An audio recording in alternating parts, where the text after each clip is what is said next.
My name is Melanie, I'm 54, and I discovered my husband was cheating in a luxury hotel, so I booked the room next door.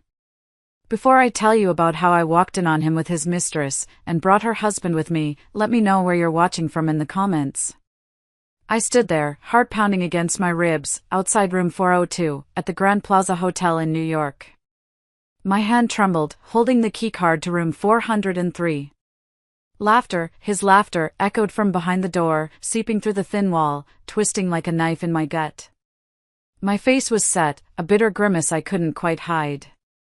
How could a woman, 54 years old, who had dedicated nearly 3 decades to a marriage, find herself in such a preposterous situation?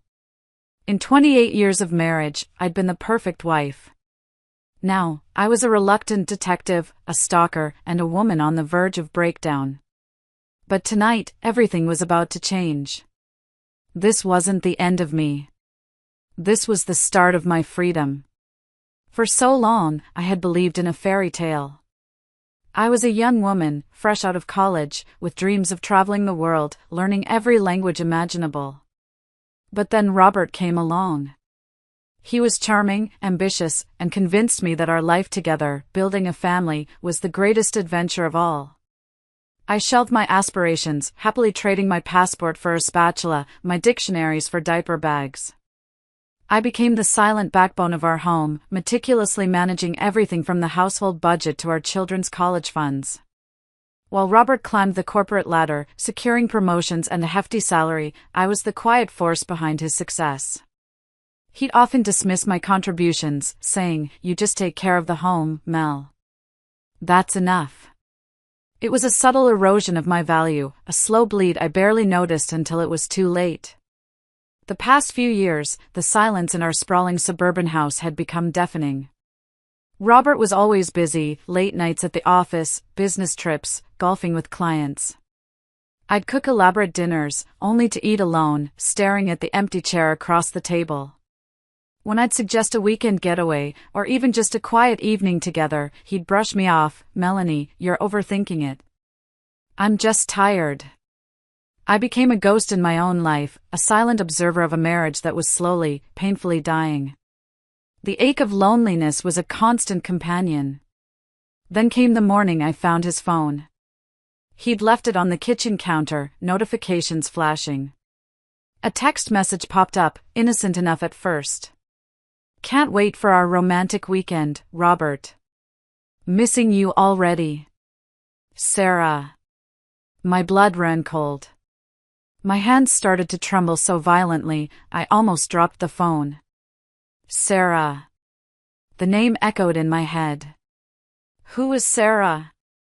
My initial shock quickly morphed into a cold, calculated resolve. I didn't confront him. Not yet. I had spent years meticulously organizing our lives, managing complex schedules, and handling every detail of our finances.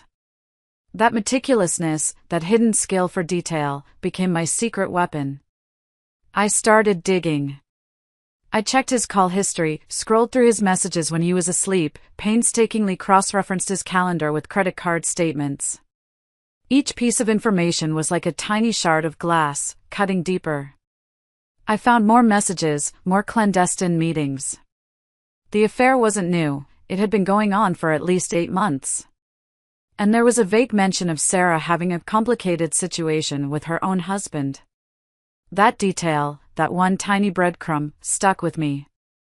This wasn't just about Robert's betrayal, it was about a whole network of deceit, and I was going to unravel it. This wasn't about revenge, not entirely. This was about reclaiming the pieces of myself he had so carelessly discarded. The evidence mounted, undeniable and sickening.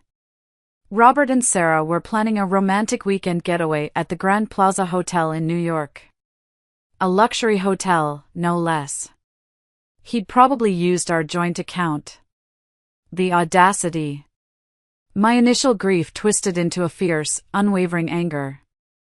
I called an old friend, Brenda, who'd been a general manager at a luxury hotel for years.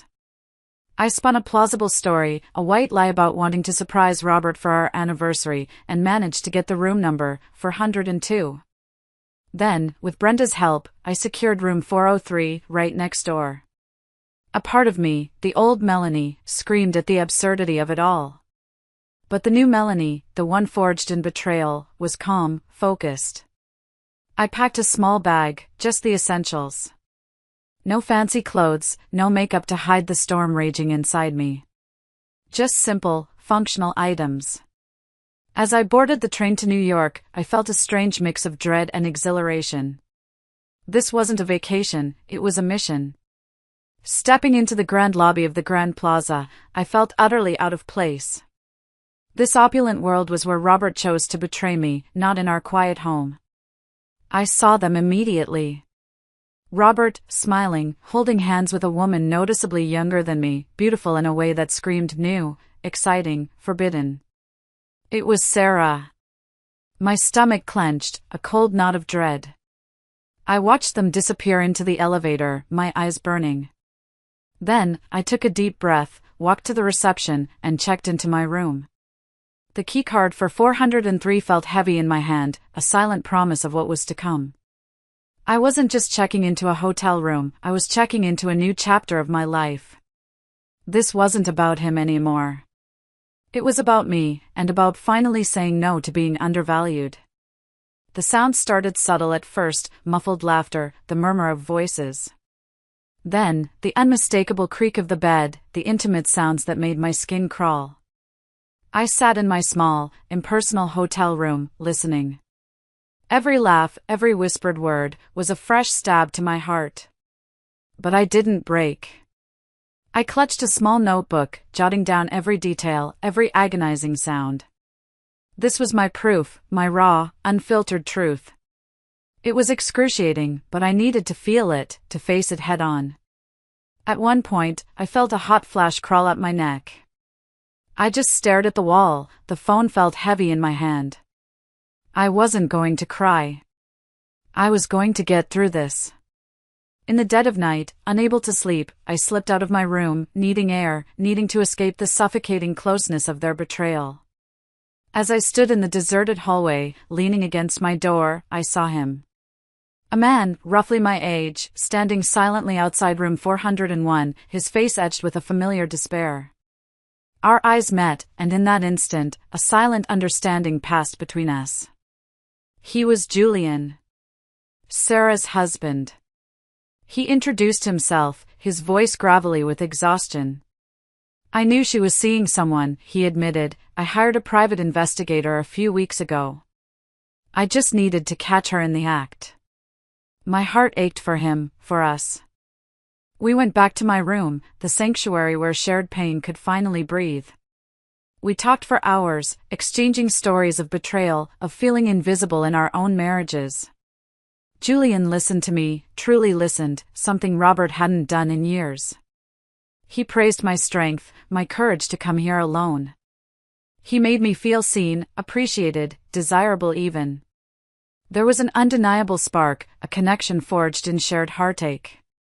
He had concrete evidence, photos, detailed reports from his PI. This was the missing piece to my puzzle. We spent the rest of the afternoon planning our next move, a silent pact formed between two strangers united by a common wound. The air crackled with a strange mix of pain and potent anticipation. This wasn't just about revenge. It was about justice, and maybe, just maybe, a chance at something new.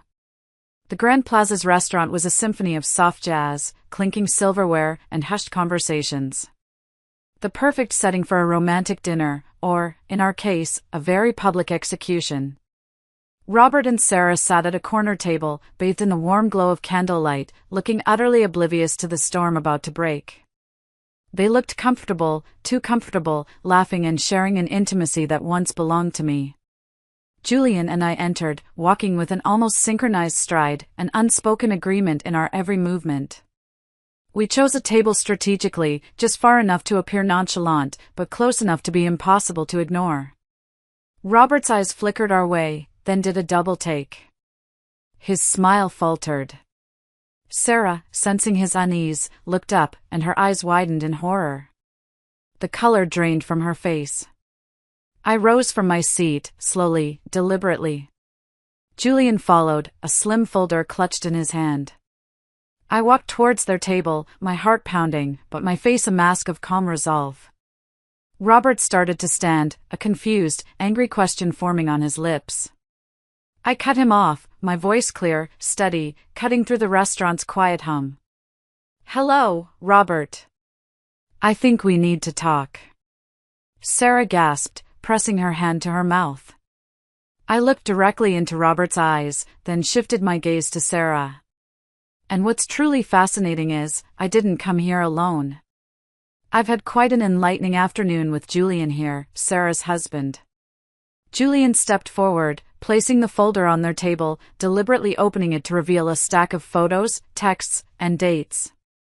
"These are the details of Sarah and Robert's arrangement," Julian stated, his voice devoid of emotion, yet carrying immense weight. The restaurant seemed to hold its breath. Robert's face twisted from confusion to outrage, then to utter humiliation. He tried to grab my arm, but I recoiled. Sarah started to sob. "No. This isn't. It's not what it looks like." But her words were drowned out by the rising murmurs of other diners. The public humiliation was absolute. Robert was beet red, stammering, unable to form a coherent sentence. His powerful executive demeanor had crumbled, replaced by a pathetic, exposed man. He was trapped, utterly defeated. I looked at him, then at Sarah, not with anger, but with a profound sense of closure. Their secret was out, shattered in the most public way imaginable. After the restaurant chaos, Julian and I walked out, leaving Robert and Sarah to deal with the fallout of their public shaming. We went back to my room. Robert, in a frantic rage, soon found himself pounding on my door, demanding to be let in, demanding an explanation. But I was done. I stood firm. Through the thick hotel door, my voice was calm, clear, and utterly final. "Robert," I said, "it's over. You'll be hearing from my lawyer. Don't ever contact me again." There were no tears, no shouts, just a quiet, resolute farewell. Julian stood beside me, a comforting presence, silent but supportive. We walked out of the Grand Plaza, leaving behind the shattered pieces of a deceptive marriage and the ghosts of my past. The fresh New York air felt invigorating, a promise of new beginnings. I pulled up my phone and sent Robert one last, concise message. My life was once a forgotten draft. Now, I will rewrite it. It wasn't just a breakup, it was a declaration of independence. 3 years flew by, each day a new discovery. The divorce from Robert was finalized, surprisingly swift and clean, largely thanks to Julian's PI evidence which expedited the process and ensured a fair settlement. I finally used a portion of that inheritance to enroll in language courses, picking up where I'd left off decades ago. The joy of learning, the thrill of understanding a new culture, was intoxicating. I even started taking on freelance translation projects, my mind buzzing with newfound purpose. My pension from my late mother and a portion of Robert's salary that I'd saved up was also helpful during this time. Julian and I's relationship blossomed organically. It wasn't a rebound, it was a profound connection built on mutual respect, shared vulnerabilities, and a deep understanding of what it felt like to be underestimated. We discovered a mutual passion for travel, but not just sightseeing. We wanted to help others rediscover themselves. So, we founded Renaissance Journeys, a bespoke travel consultation company specifically designed for people over 50 looking to embark on personal Renaissance journeys. We helped them find adventures, learn new skills, and reclaim parts of themselves they thought were lost. Our company thrived. We were busy, happy, and fulfilled. Eventually, Julian and I found our dream home, a charming villa nestled in the hills of Nice, France, overlooking the sparkling Mediterranean Sea. We often hosted friends from the States, sharing stories of our past lives and the incredible journey that led us here. At 57, I was no longer Robert's wife, no longer the silent shadow. I was Melanie. Vibrant, confident, and unapologetically myself. We're planning a simple beach wedding soon, just the two of us, a quiet celebration of a love that was truly earned. I often find myself sitting on our balcony in Nice, sipping my morning tea, watching the sun kiss the Mediterranean. I sometimes glance at an old photo of Robert and me, and I can honestly say there's no bitterness left. Just a faint, almost nostalgic smile. Sometimes, the biggest betrayals are simply the catalysts we need for our greatest breakthroughs. That painful chapter wasn't an ending. It was just a comma, leading to a new, brighter sentence. Thank you so much for listening to my story. I truly hope it resonates with some of you out there. Have you ever faced a similar turning point in your life, where a difficult experience ultimately led you to something better? Let me know your thoughts in the comments below. And if you connected with my journey, please give this video a like and subscribe for more stories of reinvention and resilience.